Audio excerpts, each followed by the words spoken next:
You're listening to the Punisher Waterfowls, the Union 0430 podcast, brought to you by Real Geese Decoys, the most technological advanced silhouette decoys on the market, and Vortex Canada, the force of optics.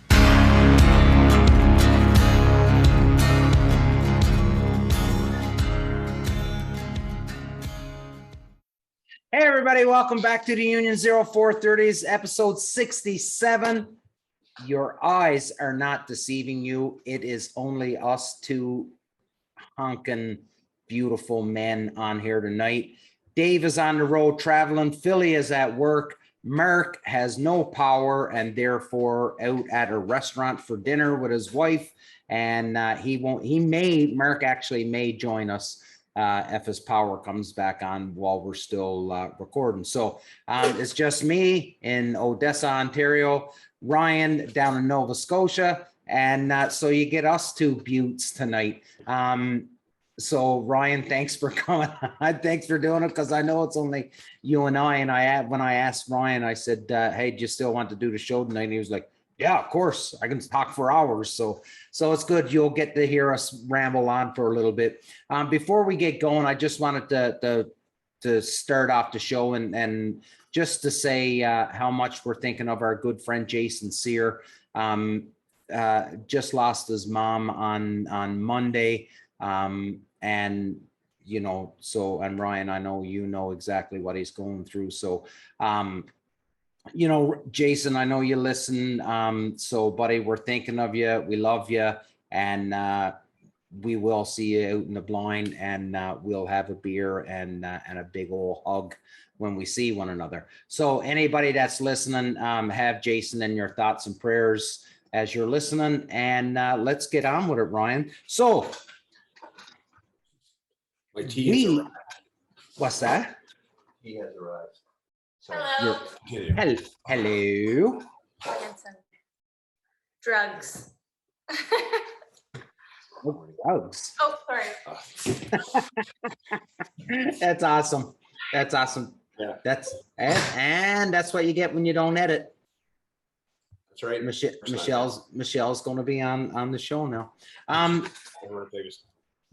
So I don't know if anybody knows, Ryan. I'm sure there's some people that know, but there's a lot of people that probably don't know that over the last 2 Mondays, we were extremely lucky to be asked by Ducks Unlimited Canada to sort of kind of come on and do help them do an outdoor series with Waterfowl 101. And like the first week we seen our good friend Jordan Stone from Sheetwater Kennels. He came on, talked a little bit about dog training. We didn't really have a whole lot of time. We had 20 minutes each to do our topics, and Jordan came on and really broad strokes, talked about hunting dogs, meat dogs, gun dogs, that sort of thing. And then we got into, what we always talk about as being one of the most important things, and that's scouting. So great episodes, lots of great questions from the people that were there, that signed up for the outdoor series with Ducks Unlimited. And then this week, you and Dave did a little bit of calling, just talked a little bit about the ins and outs and calling, nothing too technical, just to get people started, to make sounds, right? And that's the, you had touched on it, and I want you to explain it to everybody here too, but and I'm the prime example because I'm not a great caller, but I like to be able to participate.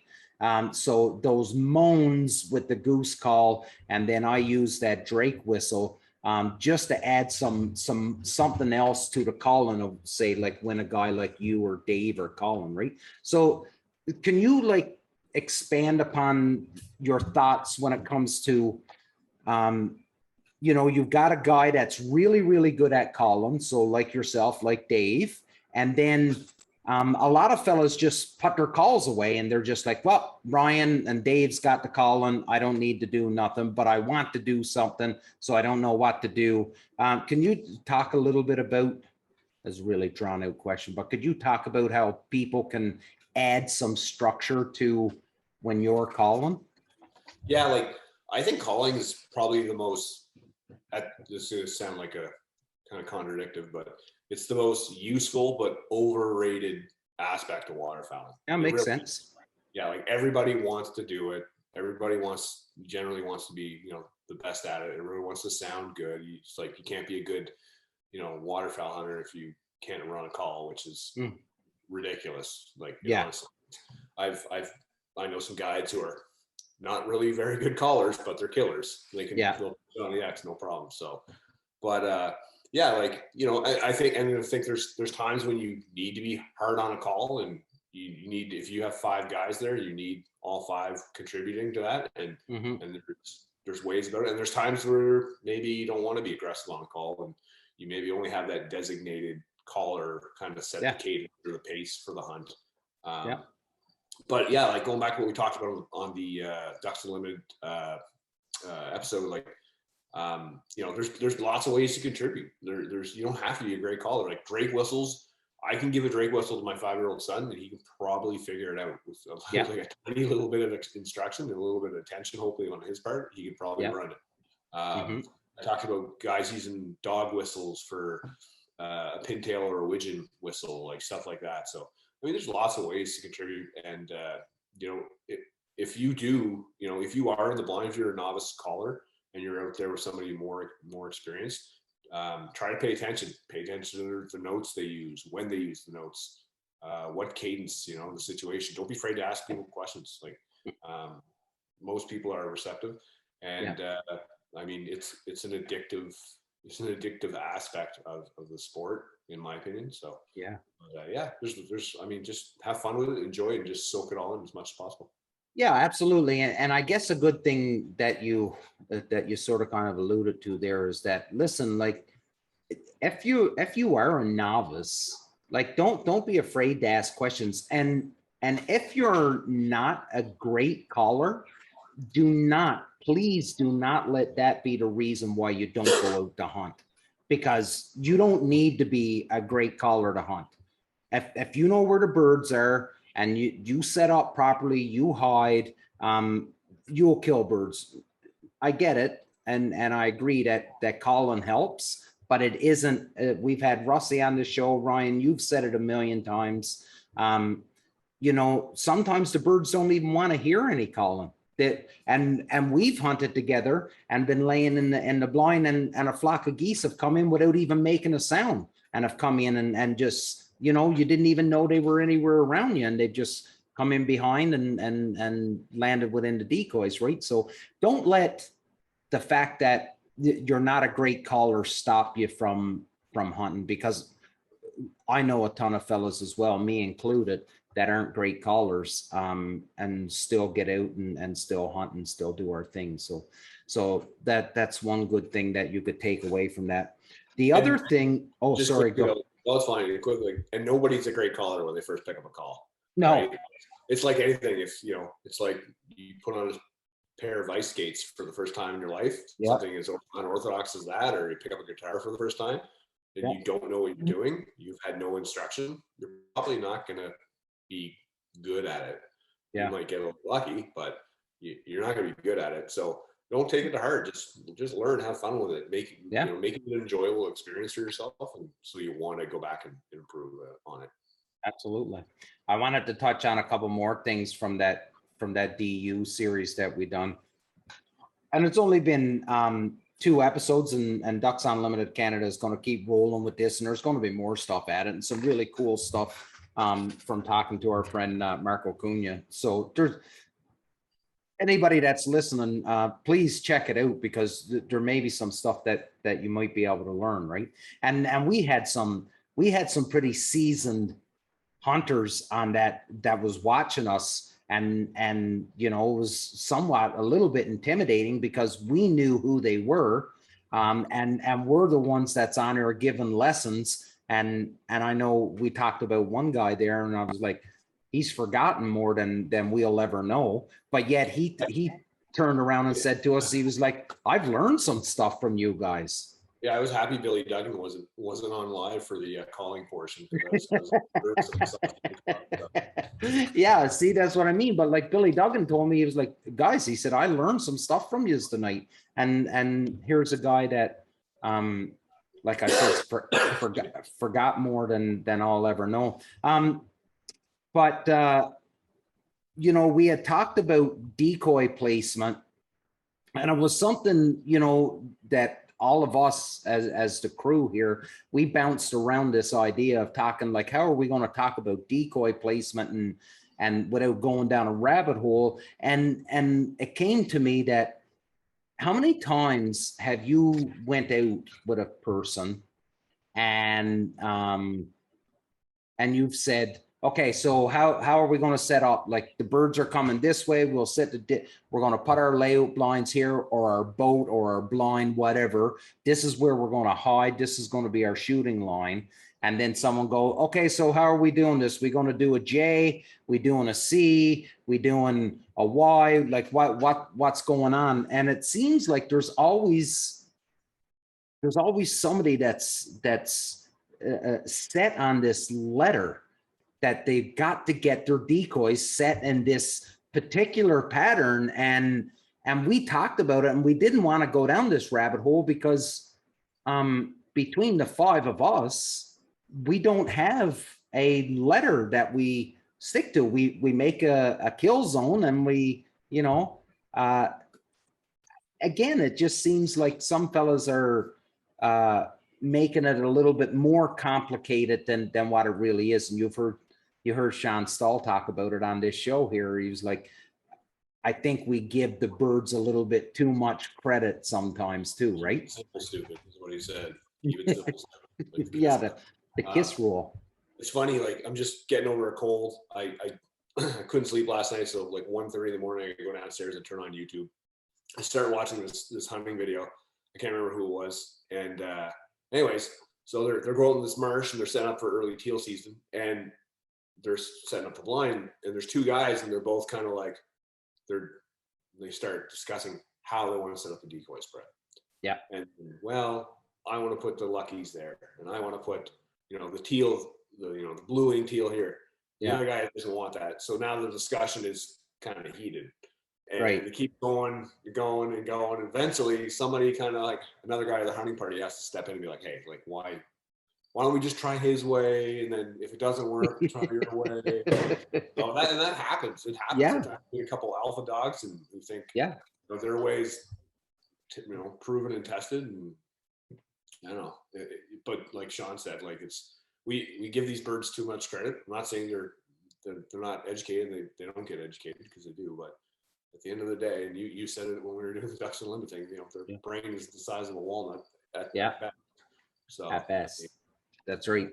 It just, you know, I think, you know, the information that's out there, like I remember when I first started learning about duck hunting and stuff like that, you know, I didn't have the YouTube or the videos, or I didn't even really have a mentor. It was all trial and error really on my part, a lot more error than anything. But I feel now that there's just so much information out there, and everybody tries to say, listen, my way is the best way. And I kill a lot of birds, and I get it. You kill a lot of birds, but for fellas, I would hazard to say that for fellas that kill a ton of birds, I think I'd be fair to say that they do not stick to the same spread all the time. No, they don't. No. No, it's kind of funny. I remember growing up, like field hunting with my dad, and my dad always had his little quirks about his decoy spread, and certain things had to be in certain spots. And so I just went along with it, and, you know, and then I get older, and then I buy my own spread, and, you know, I start hunting with him, and I kind of develop my own little quirks, and we kind of like butted heads a little bit, not much, a little bit, but yeah. Young bull versus old bull. Yeah. You know, and eventually, you know, I eventually surpassed him, because he doesn't hunt as much as he used to, and now he doesn't bother with. He just enjoys getting out. So, and he enjoys not having to put a decoy in the ground. So yeah, that's his model now. So it's kind of, but yeah, it's kind of like unwritten, untalked about. I don't think we've ever, out of all the episodes and discussions we've had, I don't think we've ever talked about it. But everybody has encountered it. Like it's just one of those things. It's kind of funny, really, when you think about it. Yeah, and it is, right? Because some fellows have these weird little things that, well, this got to be here and this got to be there, like, and that's their thing, right? And they swear by it. And I know guys that don't even bring a call. I don't want to hear any calling because the birds won't land for calls, and I'm like, well, that's a bit fucking weird, but so everybody has these little quirks about them, and you're right. I am typically, and I'm a duck hunter, not a goose hunter. But I am typically that wind in my back as much as I can, and then a kill zone right in front of me, and the birds are there's really just fucking decoys thrown out. As long as I got a pocket for them to land in, I really don't care. And I'm not the best hunter, but I do okay. So exactly. I mean, I would say my biggest personal quirk, and I think a lot of guys have the same one, maybe it's 50-50, but when I'm goose hunting and I have a lucky duck or lucky ducks on, I don't like having them spin. And guys will say, oh, well, I've shot. I've shot geese with a lucky ducks on. I'm like, yeah, I'm sure you have. Like, I've shot geese with a truck and trailer in the field too, but I'm not gonna set that. Right? Yeah. So, but that being said, like, I want to finish birds. I don't just want to shoot birds. I'm at that point in my hunting career, if you will, that I want birds feet down, 15 yards off the deck. Yeah. I'm just picky like that, and that's just my standard. And it sometimes, I don't know, upsets guys. When I guide, I'm definitely less picky. because the clients want to shoot. But that's just my personal preference. That's what it is. But you bring up a good point. So you're at the point now where you like to see, you want to get the birds in, and it's the same. We've talked about this with turkey hunting, right? But you want the birds to come into where you pick. This is where I want the birds to land. This is where I want to shoot them. And now that's what you're trying to do, because it tells you that my spread is right. I've read the birds the proper way, and it makes you feel good because you're doing it the way that you plan, and you're guaranteeing that there isn't cripples and flyaways, and sometimes you just can't eliminate that 100%, but you try and do your best to bring those chances down, right? But we see it. And we seen it, I don't know, last week, I think we seen the same guy again talking about making 80-yard shots with this ammo, and I'm scratching my head, and I don't understand why. Like, why are you taking are you trying to prove that you're like this really, really good shot? Is that what you're trying to prove when you say I shot a goose at 80 yards? Go. It's like, unless your name's like Tom Knapp or the Gold Brothers, like I don't want to see that, man. Like you're not. That's not ethical. It's not smart. Like, you might drop 1, 2, 3 birds in a hunt that way, but you're crippling 8, 9, 10. So, and this is something I've always taken this on board, and you know what? Some fellows say that it's bullshit, and some fellows says that I'm right. But somebody told me this a long time ago, and you get excited, especially goose hunting, right? You see those flocks of 40 and 50, 100 birds coming in, and fellows go, man, I just love seeing them come in pairs. Just coming in 2 and 3 and 4 birds. That's what I like to see. I don't like seeing these big flocks, because you're not going to shoot every one of them, and you're educating birds. And if you're not going to be able to put them down on the deck, then don't shoot. And I've always taken that on board because, again, I'm one of these guys that totally acknowledges the fact that they've got a brain the size of a pea, but yet I do believe that we educate birds by taking shots and not putting them down on the deck. So I don't know. Yeah, we definitely do. We definitely do. Yeah.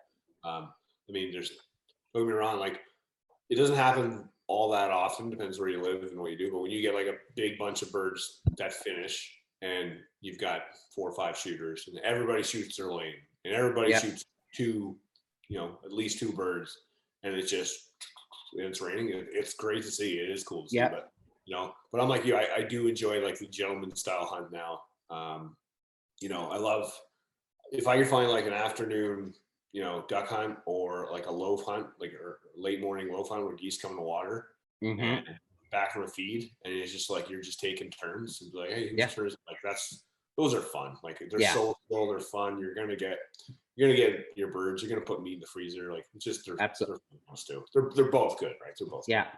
And like you get to the point. I know Merck and I last year on opener, it was what we were trying to go. And maybe, maybe this isn't a big deal for some fellows. Maybe some fellows can do this all day long, but we were trying our best to do 100% on our shots, right? So 1 shot, 1 kill, 1 shot, 1 kill, and just trying to, and I think by the time we finished with our limit, I think we were at like 95%. I think I missed 1. So it was good, and that's how that was. It was, okay, your turn on sun's coming in, your turn. And because we weren't in a rush, we were just enjoying the moment, right? Okay, Mark's your turn. Yeah. And then Mark would drop 2 birds. Okay, Damien, your turn. I'd drop 2 birds. It was just fun that way. And excuse me. So, one thing that I wanted to talk about though is one of the people that had watched the episode on decoy spreads. He had messaged me and said that he enjoyed it and stuff, and he said he'd like to see some more tactics talked about, some more, I guess, harder or intermediate or advanced tactics and stuff like that. So so we'll work on that and try and come up with what he's asking. But he had said something to me that I guess I just took for granted. But what he had said was that he hunts with a lot of people, and there's still a lot of people that don't think about having the wind in their back. He was like, this is foreign to him, that this is a golden rule. And I know we talked about it, that, sometimes it's not possible to have the wind in your back. So you got to shift your decoys, and maybe it's a side shoot or whatever like that. Sometimes that's just the way the cookie crumbles. But at the end of the day, the wind in your face is not a good idea. Not No, that's the last place. It's not so much the wind at your back. It's just I think we were kind of, it's 2 different things. Like we were preaching, like just know your wind direction at least. Yeah. Would you rather shoot something going left to right to left, or would you rather something coming straight at you, gradually getting bigger, right? So ideally, if the situation's right and the elements are right and the birds are dumb, like put the wind at your back. Go ahead, do it. Nothing wrong with side shooting either. Like, no, not at all. Sunny days where the sun's like, it's bright, you might get a shine. You want the blind out of it. Upwind to the spread, so we catch them on their approach. And we do that snow hunting in the West a lot. We'll put the shooters kind of like upwind a bit, so the birds kind of focused on the e-collars and stuff, and they just kind of swing on by, and then we let them have it. So it's not the end all be all, but you got to pay attention to which way. That's what we call the script. That will never fail. Like, birds are they do not land with the wind at their back. Like they're going to turn into the wind. They will always turn in the wind, and that's the way nature made them. So pay. I'll tell you. Yeah, it's you know, it is one of those things, and I guess sometimes we take it for granted now that, and not that I'm saying we're experts or we're really really experienced. It's just, you know, sometimes you take things for granted, right? Because you've been doing it for so long, and you've been doing it a certain way that sometimes you just forget to explain it to people why you're doing something, right? So Yeah. so that was really the thing that he wanted. He said, like, it would be good if you talk about that more. He said, because there's a lot of people that don't think about it, and like you said, it's not the be all end all that it has to be in your back. It's just it's the most comfortable, I would say. But a side shoot can be friggin' fun too. Don't get me wrong, especially when you got teal buzzing you. It can be, and they'll humble you. I can guarantee you that. We've done a lot of standing. When I was in Ontario, we did a lot of standing corn hunts. Yeah. And, you know, if the side shoot was fun, so we used to set up for that. We'd do like a gauntlet style where they basically you have a big mass closer to the corn, and then probably at 40 yards you have a thinner mass, and you hope, you know, generally the birds would light in between, in the middle of those masses, so you're shooting max 40, you know, close to 25. And we used to, you know, when they finish like that, we're like, okay, they're gonna have to run the gauntlet. They get inside that, and it's awesome. Like, you know, just, and they're all, you know, they're coming in a line. You know, when geese come in and head on, they're all spread out like this. Yeah. But when it's a side shoot, they're you know, like they're just a bar coming across. So it's it's fun. It's fun stuff. It is fun. It is fun. You know, I wanted to talk a little bit.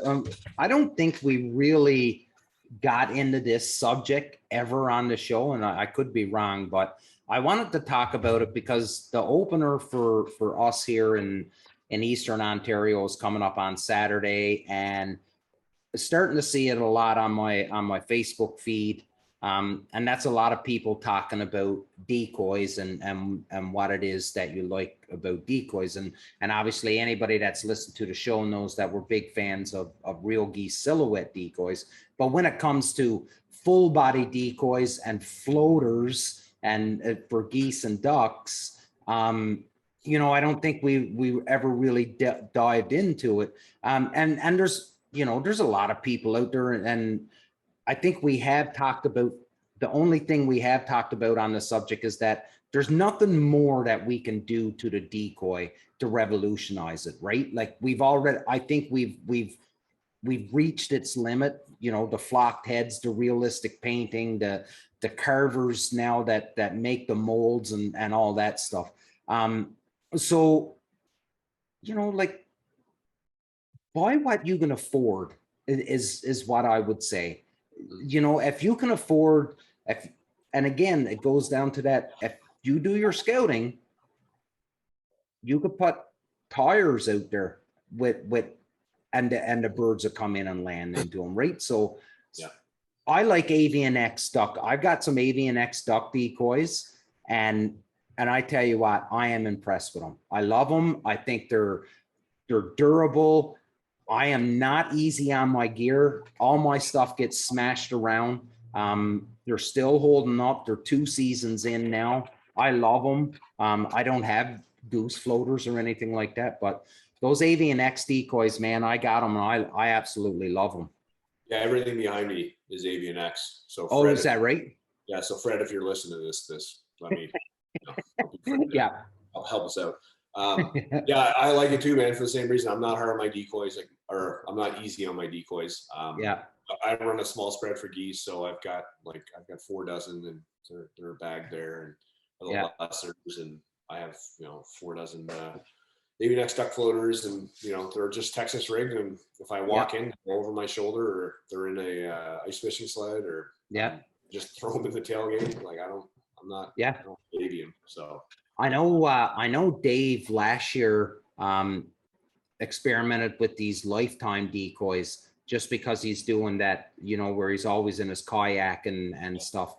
And he can't say enough good things about these, like how lightweight these lifetime decoys are, and how he could take a pile of them and just hook him onto his kayak and go. So, Yeah. you know, like, I guess for the new hunter, the new person that's getting into it, it seems like there's a lot of pressure that you need to go out and buy that $200 goose call, and you need to buy the $600 goose decoys and stuff like that. And listen, I do think that they help, but I don't think you're not going to kill birds if you don't have it. Does that make sense? Yeah, like I always say to people, like, just get what you need to get out. Yeah. And you'll figure out pretty fast if this is going to be something you really want to do. I mean, if it's really something you like, you want to do, you'll know, because it's a 365 day a year thing. Like, you're like, I went from having 18 duck floaters to a full goose spread, a full floater spread, you know, 3 types of different blinds. I've got a self-trained Labrador. I got a blind for her, e-collars, and all the training tools. And you're in the same boat, right? You've got a beautiful XL boat. Like, we're invested. Anybody on this podcast that you listen to, we are fully invested into this lifestyle. So, just kind of start out and just see what's for you. And just to kind of go back, like, we're talking about like the innovation factor. Like, I think like with the robotics in decoys, I'm at my max with it personally. Like, I think, like, I just think it's starting to get a little ridiculous. Robo everything. Like, you know, I love like a Robo Duck, a Mojo, or a Lucky Duck. I think those are great. But that's pretty much where my robotics stops. And maybe like e-collars for and flappers for snow goose hunts. Those are great too. Or vortexes. But other than that, like, that's pretty much. Like, the only thing I've got my Lucky Duck. I only got one of them. That's all I really don't see the need of more than one. Now, I haven't got anything that makes any motion on the water. And I've been meaning to every year pick something up just on those days when it's really calm, the water isn't moving, just to get some movement in the water. I haven't done it yet, so it's obviously not that big of a concern to me. But I've wanted to get it. So I'm with you. I think, you know, the robotics, it's cool and stuff, but, you know, it's still, you can put whatever you want out there. Sometimes they're not going to work for you because, again, they've got a brain the size of a pea, and they're going to do what they want to do, and they're going to go where they want to go. And there's nothing you're going to put out there that's going to draw them in. Especially when you start seeing those migrators that are flying 10 miles up in the air, and you see somebody coming onto the call trying to pull them down. Good luck to you. Good luck to you is right. But I'm hoping we're going to start seeing some migrators this week. We've started to see some cooler weather coming in the night times now. Really starting to get that fall rain starting to pour in. We're calling for a ton of rain tomorrow here in Kingston area. So you know, duck season is right around the corner. Goose season is right around the corner. I would suspect that farmers will really soon start taking their crop off. I know some is already doing it. I guess the wheat and stuff is already starting to come off. So the corn and everything, that'll soon be coming off. And, you know, those big groups of migrators will soon be here soon. Buddy, I cannot wait to get back out. But you were right when you said it is a 365 day a year passion, isn't it? Because Christmas time, you're getting gear for so here you are, you know, the end of December, you're starting to get gear for the next season already, and you're planning hunts, and you're, you know, I got to save money now to buy a new gun, and because everything, you're just constantly escalating, right? Like, okay, I started off with a single shot Cooey, and then bumped up to a pump action, then pumped up to a semi, you know, and now I want to drop down, and I want to do a semi 20 gauge. There's always, you're never going to be completely happy. I guess that's the point I'm trying. You're always going to be, oh, I really should get that. Oh, look at that. That's pretty cool, eh? I should get that. Oh yeah, I should. And that's like what you're saying. You got your dog, you got your e-collars, you got your training bumpers, you got your blind, you got your dog whistle. Everything is just, it is 365 days a year of you saving money and spending money so that you can get, so either A, you can be more comfortable, because clothing, I think that is probably the most revolutionized thing in the waterfowl market in the last 10 years is clothing. 100%. Like, and there's some, you know, First Light, Sitka. I just came across a new wader company yesterday called Chene. Chene. I've never heard of them, but I know after I started following them, I started seeing a bunch of my friends. They've already followed them and they've already heard of them. And I'm looking at their product and I'm like, holy smokes, like this is ridiculous. And you know, the innovation and the research and money that is put into creating something now that's going to keep you warm and dry, because that is the most important thing to a waterfowler, right? We're the only ones that are in the, we're looking for the shitty weather to get out, right? You know, you look at Sitka. Sitka was, they revolutionized everything. I remember when I bought my first piece of Sitka kit and people were like, oh, no way, I can't justify, way too expensive. I'm like, well, listen, by that time, I probably had 10 or 15 years in the Army. And I said, listen, I've done my time of being uncomfortable, wet and miserable. If it's going to cost me an extra couple $100 and it's going to make me dry and happy, then I'm doing it, right? And then our good buddy Daryl Gilbert, yeah, bought a set of panel bibs when they first came out. So 2013, 2014, I can't remember what year. Yeah, and he guides, like that's all he does. He guides at fishing lodges in the summer, and then he waterfowl guides and coyote hunts all fall, winter. Yeah. And he's wearing those every day. Yeah. Every day. And you know, they're still in great shape. You know, I had mine. I eventually switched to the Hudsons and I sold them to a buddy of mine, and he's used them for 2 seasons now, and same thing. They're holding up great. So yeah, I mean, people are like, you know, why would you spend that much money on a piece of kit? Well, because it lasts. Like that's why. For me personally. Yeah, and I agree. So today on our social media, I put a post out, and really because of this company that I came across yesterday, this wader company, Chene. So I put the post out on. And I was like, listen, and I forgot to put the banded red zones on there, but I put Drake, Lacrosse, Sitka, Chene, Cabela's, Old Faithful, right? And I put these 4 or 5 different types of waders, and I said, listen, what's everybody using? And there is no clear, maybe late season, the Cabela's Super Mags are consensus for the late season. But other than that, like there is so many people that are talking about, this is what I'm wearing and this is the reason why I'm wearing it.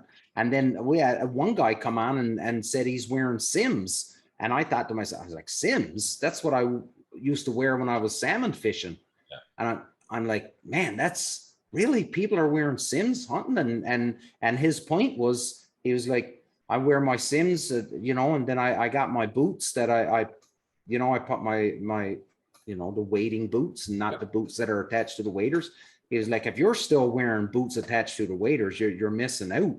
And I got to thinking, I'm like, yeah, like, man, that would be so much more comfortable. But it is, it's amazing when you ask people, listen, what are you wearing or what are you using and why are you using it? And to hear the reasoning behind it. Because 9 times out of 10, it's stuff that you haven't even thought of. Now, when it comes to, Sitka, First Light, Cryptic, all these guys, they've got their own camo pattern. So that's really just, what is it you like the most when it comes to the camo pattern, right? Which camo pattern do you like the most? but when it comes to the material is all the same. It's like, how many times do you hear people talk about maneuverability now and being able to shoulder your gun and being able to swing and your jacket not impeding you? And like the amount of research and development that goes into these products now is just ridiculous. When I started hunting as a kid, I had rubber boots with holes in them. So I had bags. Yeah, grocery bags, plastic grocery bags to counter the slow leak, and like double wool socks, which lasted for about 30 minutes, and then eventually they seeped through too. Yeah. And my dad went to like an army surplus store and got us like old olive drab military coats. So, like the old Donald Duck cartoons where he goes sledding and the jacket looks like it's like 9 sizes too big. That's what I was. There's no way I'm shouldering a gun. Like, no way. I probably didn't shoot my first duck till I was like 18 years old.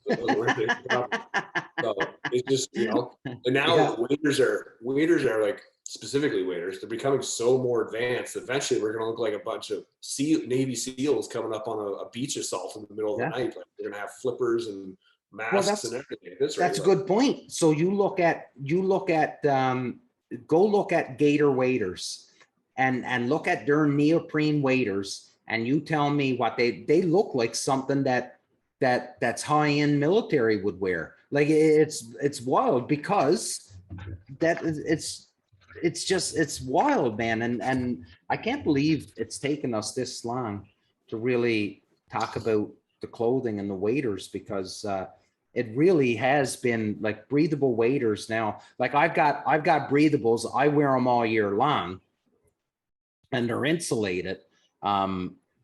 So they're not so bad. But I used to have neoprene, and I know fellas struggles when it comes to neoprene in the beginning of the year, especially here in Ontario, because like you could have 25 degrees opening day here in Ontario, and that's not unheard of. So I know your pain when it comes to wearing neoprene. But I'm going to tell you, they suck in the beginning of the season, but man, are they ever nice at the end of the season. Yeah, I've got a set of 5 mil Cabela's, and they're great. And I bought them in Ontario, and man, like, love them in like November, December, like good to go.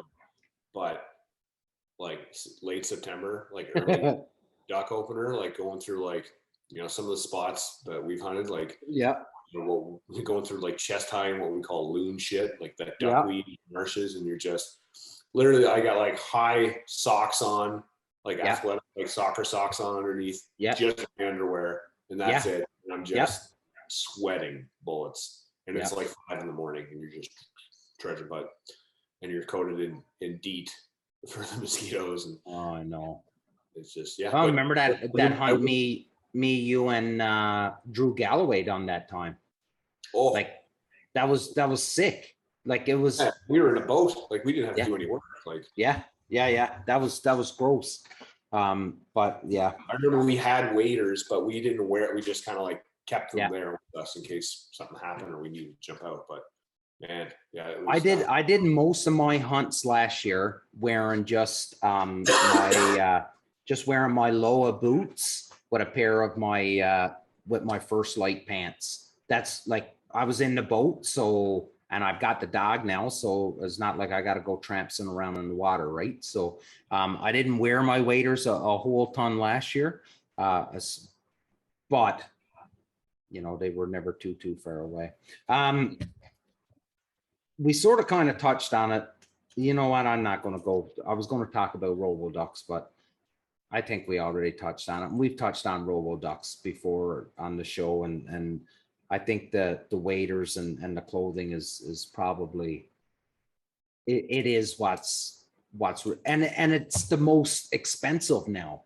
Yeah. Whereas your gun and your decoys and all that stuff used to be like ridiculous amounts of money, and you would go buy, I'm not putting down any manufacturer, but you would go buy whatever you wanted, just as long as it kept you warm. If you looked like the Stay Puft Marshmallow Man, you didn't care, as long as you were warm and dry. And now, layering, and you're hearing about merino wool and Goretex and all of this stuff. it is a game changer. Like what is it?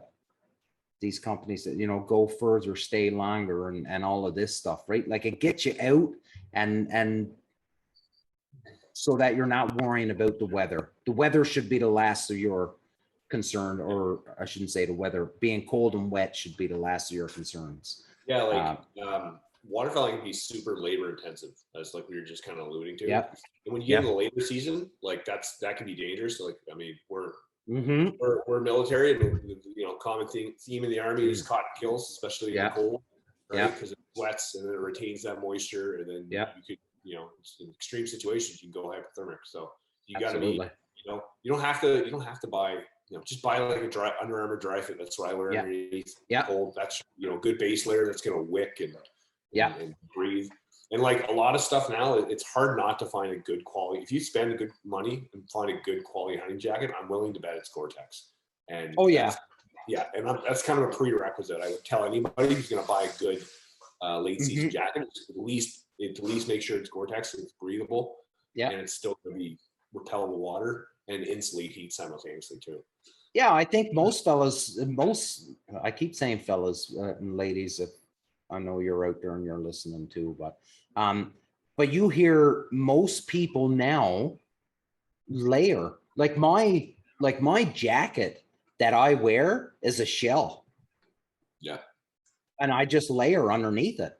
Like I don't have that big, heavy, puffy jacket anymore. It's a shell. And in the early season, that's all I use. And as it gets colder, I just keep adding layers. And that's the important thing, like what you're saying about being hypothermic and being able, like in the military, everything, you don't sweat.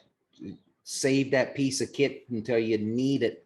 If you're comfortable and you're a little bit chilly, then that's great, because if you really need that warm piece of what we used to call snivel kit, that it makes a huge difference. So that layering and all of that stuff is such a huge thing now. And what these clothing manufacturers, this is how it's being designed now. You go to Sitka. I don't know if First Light has it, but I know Sitka does. Like they have a package, like from socks to underwear to your base layer to your intermediate to your cold. Like it's all right there. Like you don't even need to think. You just go in and say, I want this package. And all you got to do is pick your sizes, and it will set you up for the entire season. Yep. Just add and remove as you need. Yeah. I mean, like body mapping now, like, they map out what parts of your body is most susceptible to bleed heat and where you don't want to lose heat and stuff like this. Like, First Light and Sitka are probably, in my books, the two leading manufacturers in that kind of technology and that kind of thought. So it's really good to see, because hunting is definitely, it's guys are making it, probably A, is becoming more challenging, and B, guys are making it more challenging. You watch Meat Eater, and like they just go for like, they just beast themselves in the mountains for a week, living off the land, and like drive through, like, it's just like, that's harder than any military exercise we've probably done. Like, look at guys like Remy Warren, like those guys that lead. And then we had them on the show here, where these guys are they leave for 2 weeks. What they've got on their back is all they've got, and they leave for 2 weeks, and it's strategic. They plan, this is what I'm going to wear if it's like this is what I'm going to wear if it's like that, and it's strategic, and they've got it all planned out. It's in their pack. And from my days of being light in the military, every ounce was accounted for, and that's how these hunters are now. Every ounce has to be accounted for, because they've got to carry it in. They've got to carry it on the way out. They've got to carry their kill back out with them, right? So it's crazy. It's crazy, buddy. Mm-hmm. Yeah, it's definitely not the same when we first started out, that's for sure. Yeah, no doubt. Ladies and gentlemen, we're at that at that magic minute there now, so roughly around that hour. Actually, I'm pretty surprised that me and Ryan were able to pull this off tonight without the other yahoos chiming in and keeping us going. So it was much easier, to be honest with you. yeah, true, I guess. Just the two of us just going back and forth. Yeah, I could buy that. Ladies and gentlemen, thanks so much for listening to us two knuckleheads go on about whatever it was we were going on about. If you haven't figured it out how passionate we are about duck hunting yet, I don't know what to tell you, because this is who we are, and we love it. And as of Saturday, the game starts. When season opening for you? Ours opens in Nova Scotia. It opens October 1st, Friday, October 1st. So there you go. I know this episode's going to drop after everybody's had their opener in Ontario. So I hope everybody had a good opener and it was safe and fun, and you put some meat in the freezer. So good luck to everybody. Yeah, awesome. Thanks, man. Okay, everybody. Thanks so much. Like I said, we always say we're not professionals, we're not experts, we're a bunch of buddies that just love talking hunting, love waterfowl hunting, and that's all we are. And we use this platform in order to be able to get our word out, and we can't thank you enough for listening and messaging us and giving us ideas on what to talk about. Big love. See you all next week. To everybody in Ontario, just as Ryan said, be safe. I'm hoping to hear a ton of great stories next week, and we'll have lots to talk about. Big love, everybody.